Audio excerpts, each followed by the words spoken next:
Bienvenidos a todos a esta segunda clase de métodos de análisis de los alimentos 2. Hoy tenemos que ver la unidad 2, que tiene que ver con la introducción a los métodos ópticos de análisis.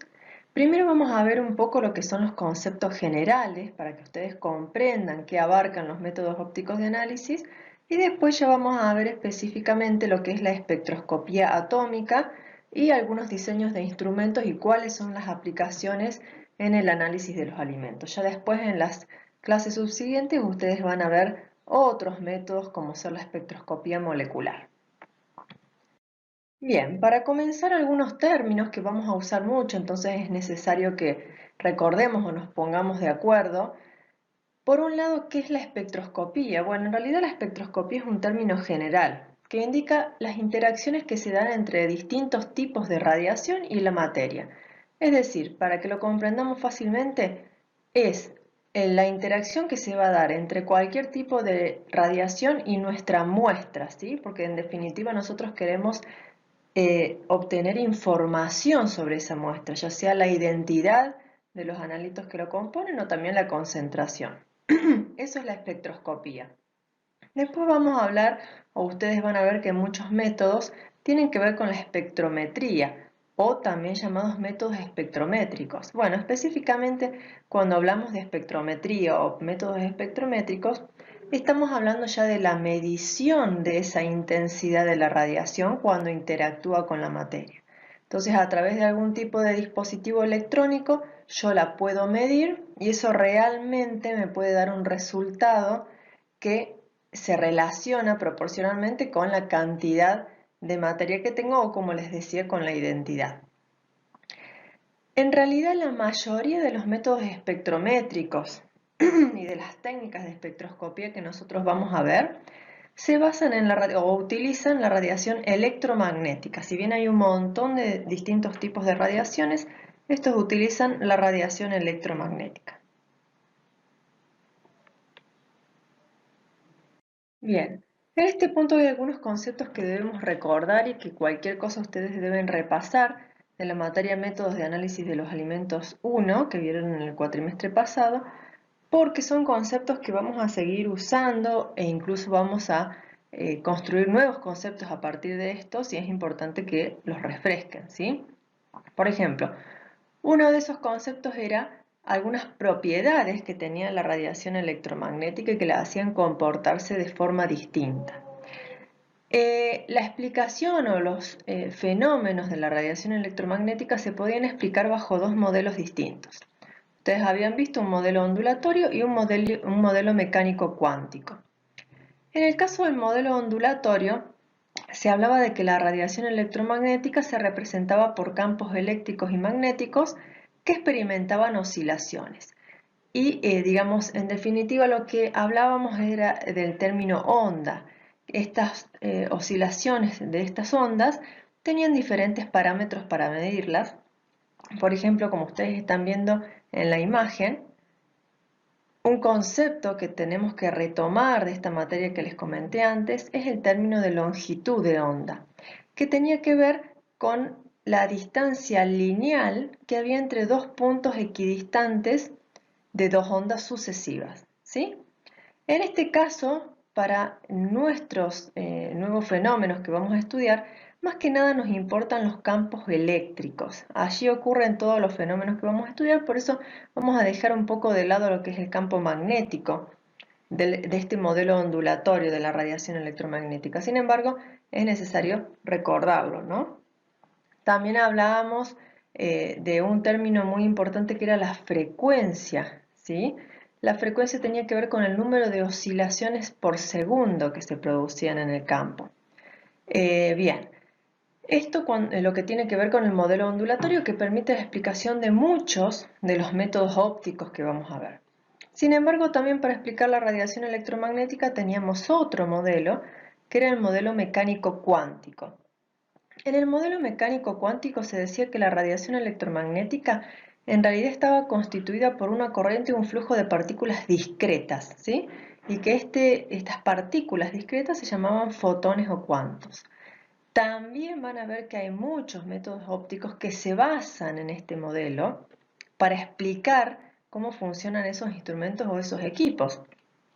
Es decir, que muchos tienen que ver con esto de cuánta energía se absorbe y entonces cuánta energía se necesita para que los electrones puedan excitarse y de esta forma, después cuando vuelven a su estado fundamental, liberar esa energía que voy a poder medir. Entonces hay muchos métodos ópticos que se basan en este modelo mecánico cuántico. Otros conceptos que debemos recordar y que ustedes tienen que repasar es esto del espectro electromagnético, ¿sí? Donde estaban representadas diferentes radiaciones, en este caso con longitudes de onda crecientes hacia la derecha, pero eso depende de cómo esté dibujado el espectro. Pero lo más importante es que necesito que recuerden que a medida que aumentaba la longitud de onda de las radiaciones, siempre iba a disminuir la frecuencia, ¿sí? Es decir, en este caso vemos que aumenta la longitud de onda hacia el lado derecho y la frecuencia está disminuyendo para ese lado. ¿Por qué es tan importante que en los métodos ópticos ustedes recuerden esto? Porque vamos a ver que a medida que aumenta la frecuencia de una radiación, permite que no solo los electrones que están en las capas más externas del átomo puedan excitarse, sino que pueden excitar electrones de las capas más internas y por lo tanto la energía que van a emitir es muy distinta. Es el caso de lo que vamos a ver con la espectroscopía de rayos X. Entonces eso es muy importante que recuerden también con algunos datos de lo que abarcaba, digamos, las longitudes de onda que abarcaban cada una de las radiaciones, o por lo menos de las más importantes que nosotros vamos a ver. En el caso de los métodos ópticos, para que ustedes sepan, se emplean las radiaciones del espectro visible, ¿sí? de los 400 a los 700 nanómetros, y también se usan las radiaciones provenientes del ultravioleta, más o menos alrededor de los 200 a 300, 400 nanómetros, ¿sí? Esas son las radiaciones que se utilizan para los métodos ópticos de análisis. Bien, entonces, como les comentaba, hoy vamos a empezar a ver un poco lo que es la espectroscopía atómica y ustedes ya en las clases que siguen van a ver lo que es la espectroscopía molecular. Para que se tenga idea un poco de la diferencia en cada una de ellas, la espectroscopía atómica, como lo dice la palabra, es una espectroscopía que se utiliza para el análisis cualitativo, es decir, la identidad que tienen los átomos, y en algunos casos para el análisis cuantitativo, es decir, cuando yo quiero saber qué concentración de muestra tengo. Por supuesto, los espectros que dan, ¿sí? Estos análisis o estos métodos espectroscópicos son bastante sencillos porque hay una cantidad muy pequeña de estados posibles de energía de las partículas absorbentes. O sea, esto tiene que ver con que los distintos electrones que se ubican en las zonas o regiones que conocíamos como orbitales alrededor del núcleo, tienen estados de energía muy discretos o pequeños en comparación a lo que podría ser una molécula. Por eso más adelante van a ver lo que es la espectroscopia molecular, un poco más complicada de analizar, que se utiliza por supuesto para el estudio y caracterización de moléculas y de iones moleculares, o poliatómicos, perdón. En este caso, por supuesto, los espectros de absorción de estas moléculas poliatómicas son mucho más complejos porque más allá de ser analizados a través de estos cambios o de estos estados de energía, de estos posibles estados de energía, también hay otros movimientos en la molécula que afectan, digamos, la energía que tiene que ver con los estados vibracionales, por ejemplo, que ocurren en estas moléculas.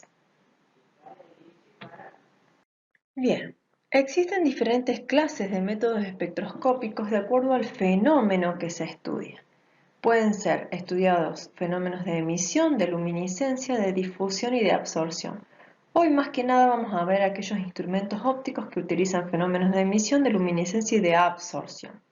Un poquito más adelante vamos a ver algunos que utilizan este fenómeno conocido como la difusión. ¿Cuál es la diferencia o en qué se basan cada uno de ellos?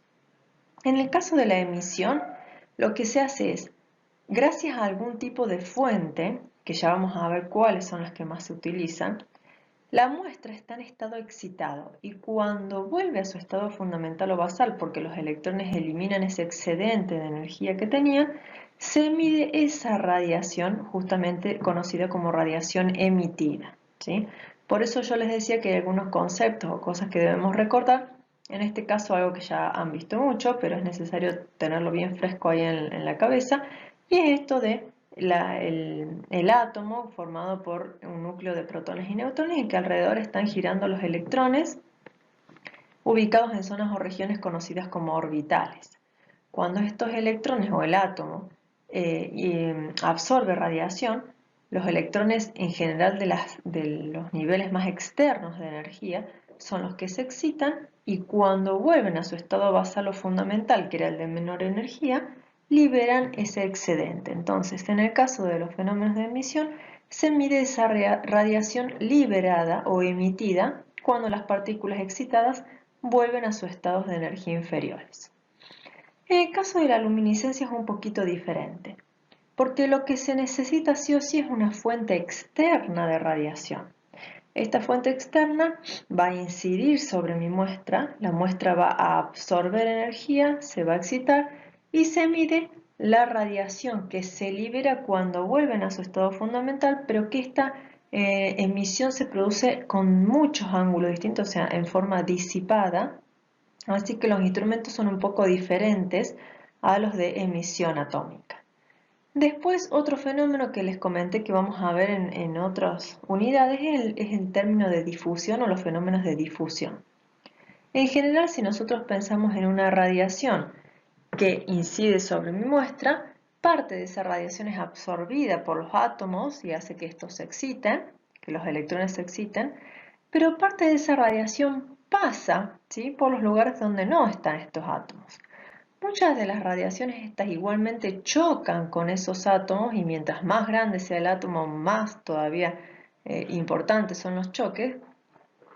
Y al chocar se comienza a irradiar o difundir, como se llama la radiación, hacia todos los ángulos.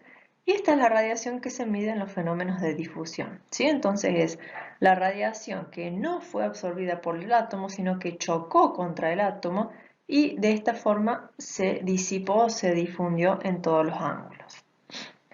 Y por último, los fenómenos de absorción. En los fenómenos de absorción, al igual que en los fenómenos de luminiscencia, necesito una fuente externa que incida sobre mi muestra, la muestra se excita y se mide justamente la radiación absorbida por la muestra, no la emitida cuando vuelve a su estado basal, sino la absorbida.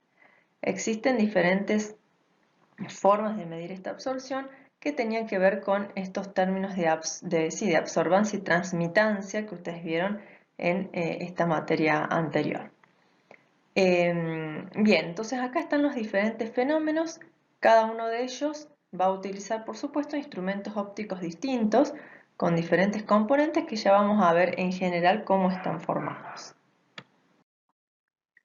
Bien, por supuesto, independientemente del método que utilicemos, de los métodos que vimos anteriormente, toda la interacción que ocurre entre la radiación y la muestra, y nuestra muestra, es decir, entre la materia y la radiación, permite obtener valiosa información respecto a su identidad y a la concentración, ¿sí?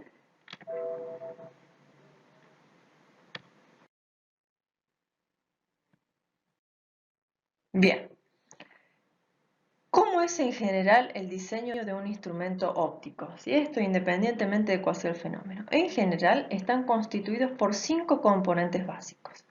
Tenemos una fuente de radiación, un recipiente donde se coloca la muestra. Este recipiente dice transparente porque por supuesto tiene que ser transparente a la longitud de onda que yo quiero medir. Un selector de longitud de onda que me permite justamente seleccionar aquellas longitudes de onda que yo quiero hacer incidir sobre mi muestra o aquellas longitudes de onda que salen de mi muestra y que yo quiero seleccionar. Ya van a ver que hay distintos tipos. Un detector que lo que va a hacer es transformar la señal, digamos, producida por la radiación o por la intensidad de la radiación, ya sea absorbida o emitida, en una señal eléctrica. Y luego esa señal eléctrica llega al procesador de señal, que a través de unas operaciones matemáticas lo que me permite a través de un sistema de lectura es obtener un resultado tangible, en donde yo pueda interpretar lo que está ocurriendo con esa muestra. Bien, ahora sí, de acuerdo a los distintos fenómenos que nosotros vimos, las distintas clases de métodos espectroscópicos, va a ser el componente o los componentes que forman mis instrumentos. En el caso de las mediciones de absorción, fíjense que yo acá les puse el principio general, que ya les dije que lo repasen un poquito, el principio general en el cual se basan todos los métodos de absorción, que tiene que ver con esto de medir justamente la radiación absorbida cuando, acá está dibujado el núcleo, los electrones, cuando los electrones absorben esa energía y pasan a estados de energía superiores. En el caso de los métodos de absorción, se mide la transmitancia o la absorbancia, también términos que vieron ya en métodos de análisis de los alimentos 1. La transmitancia tenía que ver con aquella fracción de luz incidente sobre la muestra que era transmitida justamente por la muestra, ¿sí? Mientras que la absorbancia era la fracción de luz incidente que se absorbía en la muestra. Y en definitiva me da una idea de esa concentración, ¿sí? Por eso es muy importante saber bien o que el equipo esté constituido por componentes adecuados. En el caso de los componentes entonces tenemos una fuente de radiación externa, un selector de longitud de onda que me va a permitir acortar el espectro de, digamos, las longitudes de onda que salen de esa fuente y elegir justamente aquellas que yo quiero hacer incidir sobre mi muestra. Luego un detector que va a captar la intensidad de luz transmitida por la muestra. Y después un procesador de señal y sistema de lectura que me va a brindar el resultado, ¿sí? Recuerden siempre entonces que para las mediciones de absorción yo necesito sí o sí una fuente externa. Una cosa importante para aclararles es que acá, por ejemplo, yo puse que esta imagen fue extraída del SCUB, ¿sí? Es un libro que yo he usado bastante para hacer este PowerPoint, estas diapositivas, y está en el campus virtual, por lo tanto ustedes pueden verlo y bueno, un poco reforzar los conceptos que yo les estoy explicando acá en estas diapositivas. Ahí en ese campus virtual hay muchos otros libros que también pueden mirar, pero el SCUB es el que nosotros usamos como referencia para esta materia. Bien, entonces, estos son los componentes de los instrumentos ópticos que miden absorción.